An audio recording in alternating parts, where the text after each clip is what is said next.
Bismillahirrahmanirrahim. Assalamualaikum warahmatullahi wabarakatuh. Ucapkan kepada Dr. Nur Safah Tugiman selaku penyelaras khusus bagi komunikasi antara budaya. Pada ini kami terdiri daripada 4 orang ahli kumpulan akan membentangkan tugasan yang telah diberikan. Dengan itu kami telah sebelum itu ahli kumpulan kami terdiri daripada 4 orang ahli kumpulan, iaitu saya sendiri Asama bin Cik Nordin 259570. Ahli kumpulan yang kedua Encik Zulkarnain bin Muhammad 258922. Dan ahli kumpulan yang ketiga Puan Nur Syafiqah binti Zainuddin 258804. Dan ahli kumpulan yang keempat Encik Samsubidah bin Syahidan 258860.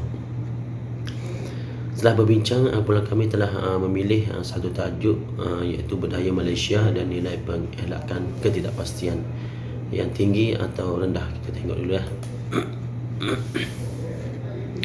Okay, untuk perkenalan, kita tengok dulu perkenalan kepada negara Malaysia. Okay, Malaysia ialah sebuah negara yang mempunyai keluasan keseluruhan yang agak luas, iaitu sebanyak 329750 km persegi. Malaysia dibahagikan kepada dua kawasan, iaitu Semenanjung Malaysia dan Sabah dan Sarawak. Malaysia mempunyai populasi penduduk yang agak tinggi yang menjadikannya negara ketiga paling ramai penduduk di dunia. Apa yang menariknya, penduduk di Malaysia ni terdiri daripada berbagai etnik seperti kaum Melayu, Cina, India asli.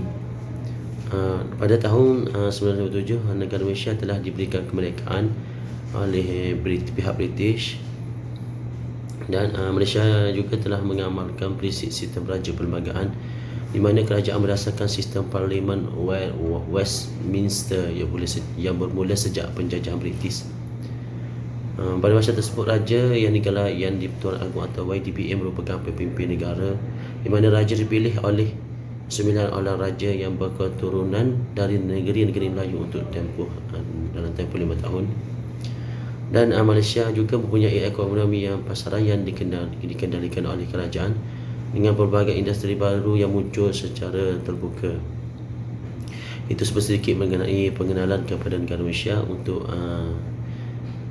keterangan yang lebih lanjut di bahagian yang seterusnya akan dibentangkan oleh ahli kumpulan yang seterusnya. Sekian, terima kasih. Assalamualaikum, saya Zulkarnain Muhammad 258922. Seterusnya saya akan membentangkan mengenai 4 variasi budaya di Malaysia. Malaysia adalah sebuah negara yang berbeza dengan negara lain, dengan penduduk yang berbagai etnik dan bahasa dan agama. Rakyat Malaysia terkenal dengan layanan mesra mereka, dan penawaran makanan adalah keperluan etika yang penting apabila mereka mengalu-alukan pelawat. Orang Cina di Malaysia terkenal dengan ketabahan dan ketabahan mereka. Ini boleh dikaitkan sebahagiannya dengan mentaliti pendatang Cina yang dikenali sebagai kiasu, yang bermaksud takut kehilangan. Orang Cina Malaysia menguasai sekitar 70% daripada ekonomi Malaysia dan dianggap sebagai kumpulan etnik yang celik perniagaan di Malaysia. Seterusnya, ramai orang Melayu menganggap ini sebagai monopoli korporat, menyebabkan ketegangan dan ketidakpercayaan di antara orang Cina Melayu dan Cina Malaysia. Rakyat Malaysia biasanya mengambil berat tentang cara mereka berinteraksi dengan sewajarnya dengan individu daripada pelbagai asal-usul sebagai ahli masyarakat berbilang budaya. Hakikatnya, kesatuan mereka merupakan konsep Melayu tradisional. Ia telah mempengaruhi budaya sosial Malaysia dan dapat dilihat dalam tingkah laku masyarakat daripada segenap lapisan masyarakat. Rakyat Malaysia terkenal sebagai penyayang, tenang dan berhati-hati. Mereka biasanya sederhana dalam pakaian, bahasa badan dan tingkah laku mereka.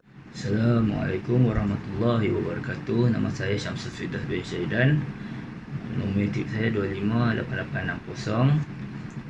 Saya akan membentangkan tajuk kumpulan, iaitu penyambungan daripada budaya Malaysia dan nilai pengelakkan ketidakpastian tinggi dan rendah, di mana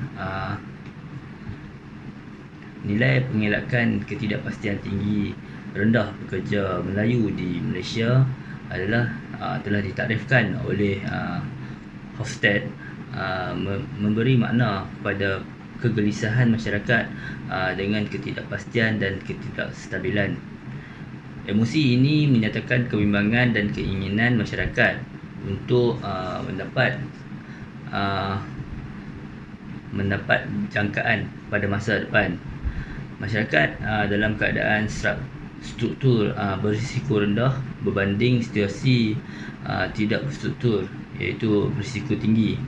Sebagai contoh yang boleh kita lihat ialah Malaysia adalah sebuah negara di mana rakyatnya berhasrat untuk mengelakkan ketidakpastian sebanyak mungkin, kerana ini mementingkan kepentingan keselamatan yang lebih suka mengelak daripada melakukan peperangan dan sebagainya. Menurut Hofstede, beliau juga menggunakan dimensi pengelakan ketidakpastian ini sebagai satu dimensi kebenaran untuk membezakan nilai atau sikap. Sebagai contoh, senario di mana seorang pekerja yang berpotensi mengalami keadaan berbahaya di tempat kerja, hal ini dapat mengelak digunakan untuk menjelaskan nilai dan sikap atau tindakan mereka. Yang boleh kita lihat, budaya Melayu juga diklasifikasikan sebagai budaya pengelakan ketidaktentuan yang rendah berbanding dengan budaya yang kita ambil contohlah negara Korea yang tergolong sebagai budaya pengelakan ketidaktentuan yang tinggi. Sebagai contoh, kita boleh lihat ialah Encik M, iaitu warga negara Malaysia, bekerja di sebuah syarikat Korea. Beliau sukar menyesuaikan diri dalam persekitaran kerjanya, dan tekanan diberikan oleh orang atasannya iaitu Mr. K, yang mana merupakan berbangsa Korea yang tidak mengenal erti kesabaran yang menekan sesuatu pekerjaan itu dilakukan dengan pantas.